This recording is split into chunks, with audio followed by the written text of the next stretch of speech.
세미한 음성 또 들려주시기를 바라고, 부활의 주님께서 여러분들의 큰 복의 근원이 되기를 주님의 이름으로 축원합니다. 우리 사람이 사는 지구 둘레가 4만 킬로입니다. 얼마 안 되지요. 그러니까 10만리입니다. 지구를 보면 옛날이나 지금이나 지구의 크기는 똑같은데 옛날보다 작아진 느낌을 받아요. 왜냐하면 옛날에는 걸어 다녔고 지금은 비행기를 타고 날아다니기 때문에 아마 지구가 좀 적게 느껴지지 않나, 그런 생각을 해봅니다. 그래서 사람들이 지구의 모퉁이까지 다 다니고 있습니다.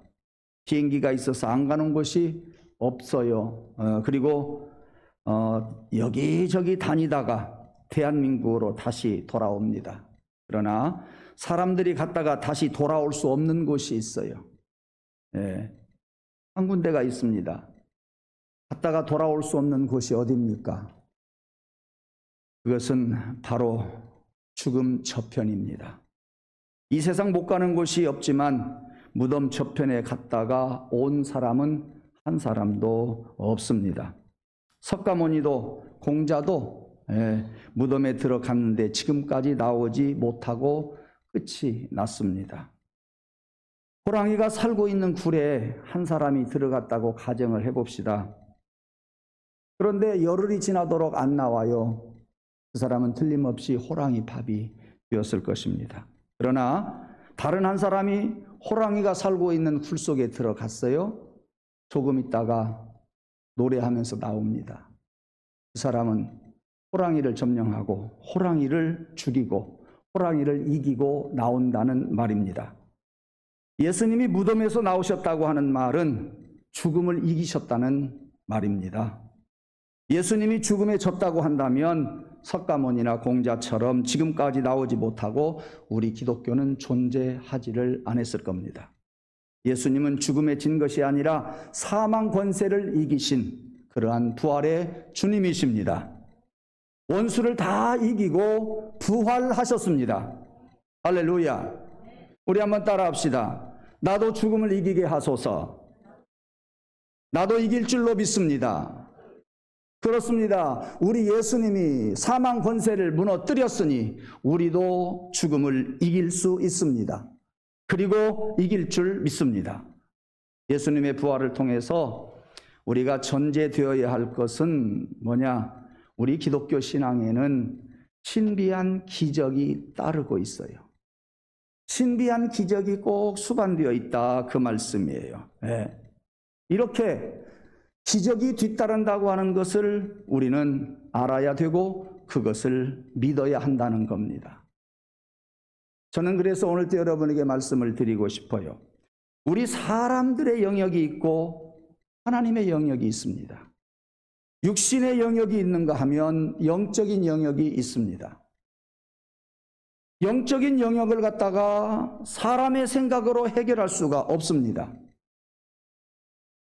내 과학적인 사고방식에 맞지 않다고 그래서 영적인 것들이 해결이 될 수 있느냐? 안 된다는 말씀이에요.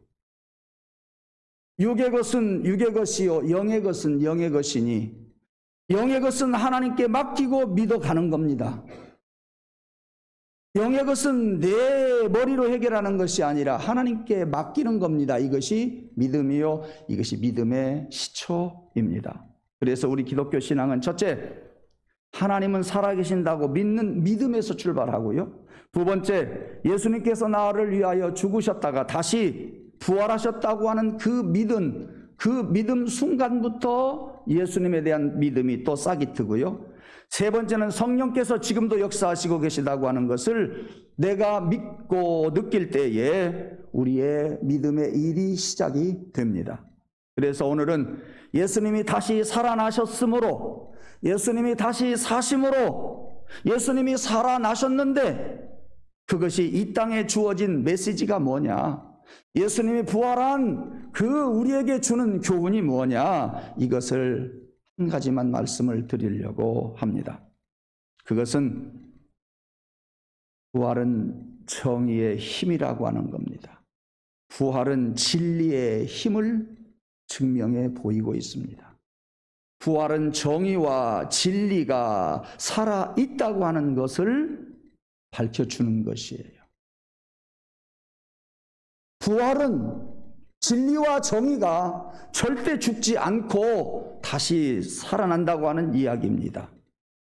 이렇게 세상에서 흔히 쓰는 말, 진리는 살아있다, 정의는 살아있다, 진실도 드러나고 사실도 드러나게 되어 있다라고들 이야기합니다. 옳습니다. 진리는 살아있고요, 정의는 살아있어요. 봄이 되면 싹이 납니다. 진실도 살아있고 사실도 살아있습니다. 옳은 이야기예요. 이렇게 정의와 진리는 어떤 일이 있어도 이겨야 하고 승리하여야 하고 그리고 빛을 보아야 됩니다. 역사적으로도 볼 때 정의와 진리는 한때 죽은 것 같이 느껴집니다. 그러나 한 세대가 가면 밝혀지고 정치가 바뀌면 또 밝혀지게 되어 있습니다. 사람이 바뀌면 밝혀지게 되어 있습니다. 네. 이렇게 진리와 정의가 반드시 승리한다고 하는 것을 지금까지 세계 역사를, 우리나라 역사를 통해서 많이 발견해 볼 수가 있습니다. 진실도 드러나고 사실도 드러납니다. 왜? 하나님이 언제나 정의 편에 서 계시기 때문입니다. 하나님은 항상 진실 편에 서 계시기 때문입니다. 이 같은 사실을 가장 정확하게 입증해 준 사건이 부활이라니까요. 정의가 그리고 진리가 승리한다고 하는 것을 증명해낸 것이 바로 예수 그리스도의 부활 사건입니다. 왜요? 예수님은 죄가 없으셨어요. 안 죽어도 돼요. 잘 들으세요? 누구에게도 해를 끼친 일이 없었습니다. 죽을 만큼 실수한 일도 없었고요. 순전히 그의 죽으심은 정치적인 이유 때문에 십자가에 달려 죽으셨습니다. 그것도 강도들 틈에 끼어서 조롱과 멸시를 받아가면서도 한마디의 변명 없이 그분은 십자가에 달려 죽으셨습니다. 사람들이 그 모습을 볼 때 마치 십자가에 달려 죽으신 그분은 실패했다고 생각을 했을 겁니다. 그러나 예수 그리스도의 그 십자가 사건은 그렇게 끝나고 죽지 않았습니다.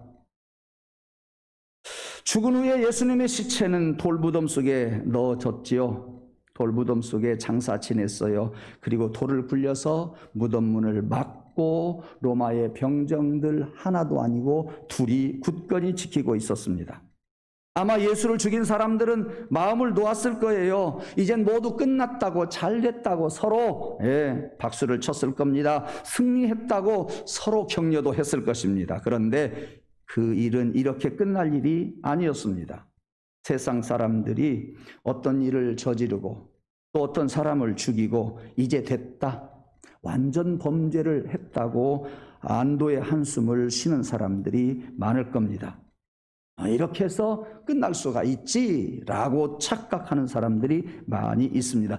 그렇기 때문에 완전 범죄를 할 수 있다고 생각하기 때문에 오늘날도 부정이 저질러지고 시행착오를 사람들이 겪는 것 같습니다. 우리의 현실을 한번 보십시다. 매번 똑같은 안타까운 대형 사고들도 자꾸만 터지고 있습니다. 왜? 바로 이 같은 생각들을 가지고 있기 때문이죠. 거짓은 숨기려고 해도 숨겨지지 않아요. 부리는 권세로 아무리 누르고 감추고 짓밟아도 은폐되지 않는 것이 정의입니다. 이것은 지금까지 이 세상 역사가 보여준 결론이에요. 죄 없는 예수를 죽이고 무덤을 돌로 막고 지키면 될 수 있는 일일까요? 아니, 그 무덤을 철문으로 만든다고 그게 될 수 있느냐, 그 말이에요. 다 되었다고 안도의 한숨을 쉴 수 있는 일입니까? 그렇지 않습니다. 하나님께서 살려내시는데 누가 막을 수가 있단 말입니까? 하나님께서 예수님을 살리시겠다는데 세상 어떠한 세력이 그것을 막을 수 있겠느냐 말입니다. 만일 예수님이 무덤에 묻혀 있는 그대로 모든 일이 끝나고 말았다고 한다면 이 세상은 소망이 없을 거예요. 왜? 진리와 정의가 죽어버리기 때문에. 누가 진리를 위해서 살고 누가 소망을 위해서 살 수가 있겠습니까? 그렇지 않을 겁니다. 살지 않을 겁니다. 예수님이 무덤에 그대로 묻혀 있다고 한다면 세상은 절대 불의가 판칠 겁니다. 진리와 정의가 절대 고개를 들지 못할 겁니다. 이 세상은 그래서 소망이 없는 그러한 세상으로 되어버릴 것입니다. 그렇다고 한다면 언제나 세상의 권세와 불의는 늘 승리자로 군림을 할 거예요. 불의가 승리자가 되고 권세가 승리자가 되고 어둠이 승리자가 될 것입니다. 그래서 주님의 부활은 우리 모든 인류에게 반드시 필요한 거예요. 정의가 이긴다고, 진리가 승리한다고 하는 것을 하나님이 우리들에게 가르쳐 주시려고 예수님을 부활시켜 주신 것을 믿으시기를 바랍니다. 다시 말하면 주님의 부활은 그래서 모든 인류의 소망이 된다 그 말이에요. 바르게 살면 언젠가는 내가 그것을 알 수가 있고 내가 이길 수가 있고 세상은 그것을 밝혀줄 것이라고 하는 소망이 있기 때문에 우리는 진리를 그리고 정의를 위해서 살아가게 되는 겁니다. 진리는 살아있고 정의가 승리한다는 이야기이지요. 예수님의 부활 사건은 진리는 반드시 겨울나무처럼 살아있고 정의가 반드시 승리하고 봄이 되면 싹이 나고 여름이 되면 열매를 맺는다는 이야기입니다. 그러므로 언젠가는 승리할 수 있음을 믿고 여러분들이 부활신앙 속에서 항상 정의와 진실을 그리고 공의를 위해서 살아갈 수 있는 힘이 저와 여러분에게 있기를 주님의 이름으로 축원합니다. 그래서 예수님이 살아계셨을 때의 제자들은 메시아관이 흐릿했어요. 바르지를 못했어요. 그저 예수님을 메시아라고는 했지만 정치적인 왕으로 군림하게 되면 내가 한 자리 해 먹어야 되겠다. 내가 좌의정하고 네가 우의정해라. 제자들은 예수님이 겟세마네 동산에서 기도하실 때, 예수님께서 성찬식을 거행할 때, 예수님께서 제자들의 발을 씻겨 주실 때, 예수님께서 예루살렘 성을 바라보시면서 우실 때 수없이 당신의 죽음을 제자들에게 예고해 주었지만 아랑곳하지 않았어요. 전혀 깨닫지를 못했다 그 말이에요. 그때까지만 해도 제자들조차도 예수님의 죽음에 대해서 큰 의미가 하나도 없었어요. 깎아발 노릇이에요. 다만 주님을 따르는 스승으로 생각을 했어요. 지도자로 그저 따를 정도로 따라다닌 것뿐입니다. 왕 되면 한 자리 해먹어야 되겠다 이 정도입니다. 그래서 베드로가 주님을 3번이나 부인하게 되지요.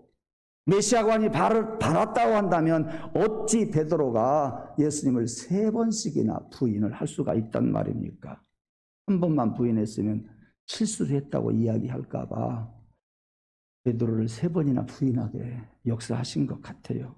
유다가 메시아의 바른 신앙관이 없었기 때문에 예수님을 끝까지 은 30에 팔아넘겨버리고 말았어요.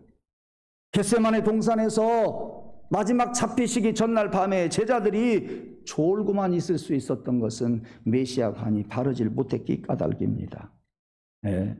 이를테면 제자들은 예수님에게서 신적인 요소는 보지 못했어요. 인간적인 요소를 더 신뢰했습니다. 그런데 그들이 부활하신 예수님을 만나는 순간 지금까지 가지고 있었던 모든 의식이 완전히 바뀌었어요. 이제는 인간적인 어떠한 요소보다도 신적인 권위가 발견되게 되었습니다. 제자들의 눈에 보이게 되었고 제자들은 그것을 깨닫게 되었습니다.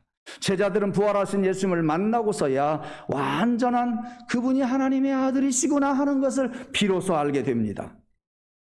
이후부터 제자들은 두려움이 없어졌고 불안도 사라지게 되었습니다. 십자가의 죽음도 맹수의 찢김도 화영장에 끌려가는 그러한 것도 두려워하지 않고 예수님의 부활과 함께 그들을 제자들의 남은 생애는 완전히 주님을 위해서 살아가는 그러한 생에 완전히 뒤바뀐 그러한 생을 살게 되었습니다.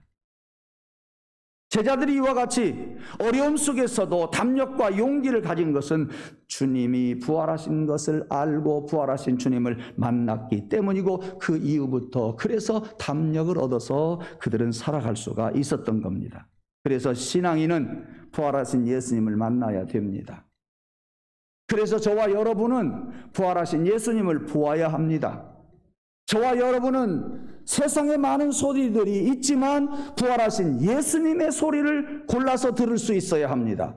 그 부활하신 예수님의 말씀이 여러분의 가슴을 채워야 되고 여러분의 머리를 채워야 되고 그러한 예수님의 말씀에 의해서 내가 나도 모르게 살아가는 그러한 신앙의 삶을 살아가야 하는 것입니다.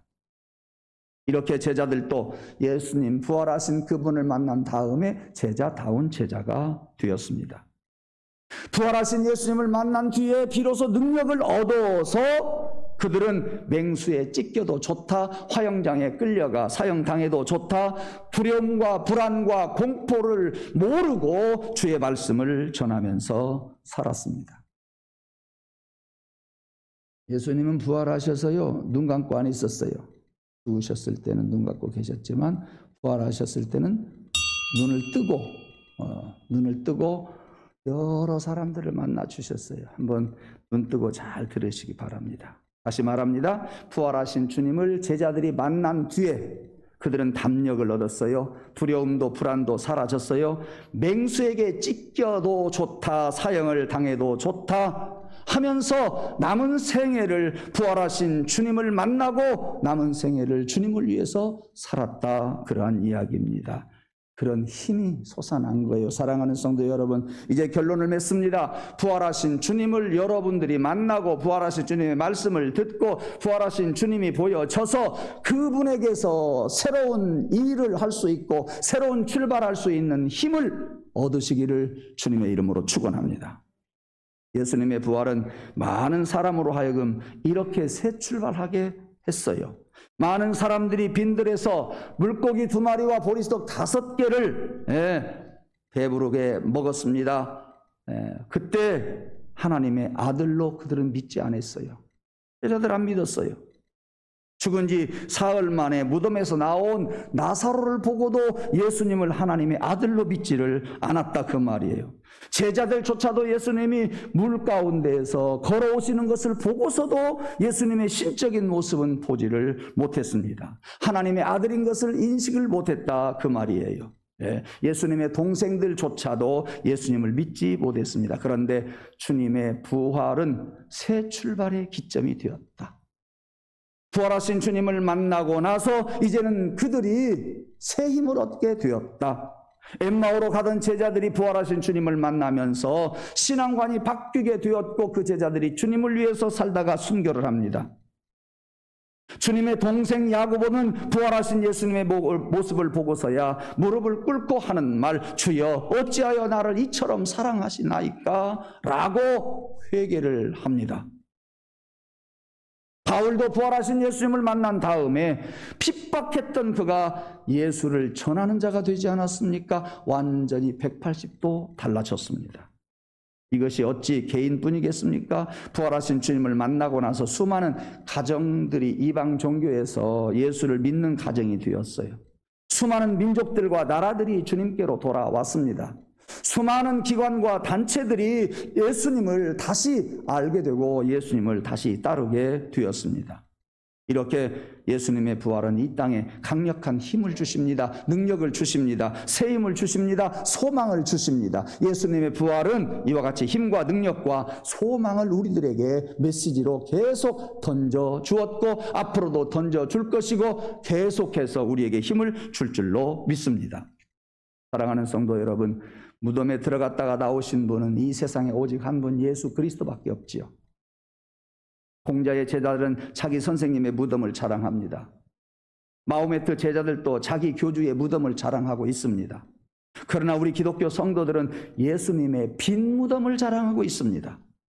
만일 예수님의 무덤에 예수님의 시체가 그대로 있었다고 한다면 기독교는 존재하지 않았을 것입니다. 그러나 예수님은 아무도 할 수 없는 사망 권세를 이기셨습니다. 하늘의 영광의 옷을 입고 무덤에서 나오셨습니다. 부활이 주는 메시지, 이것은 예수님은 이 세상의 모든 일을 해결할 수 있다고 하는 그런 메시지입니다. 무덤 저편에 있는 내세의 일까지도 능히 해결할 수 있는 전지전능하신 예수님임을 우리들에게 가르쳐주는 부활입니다.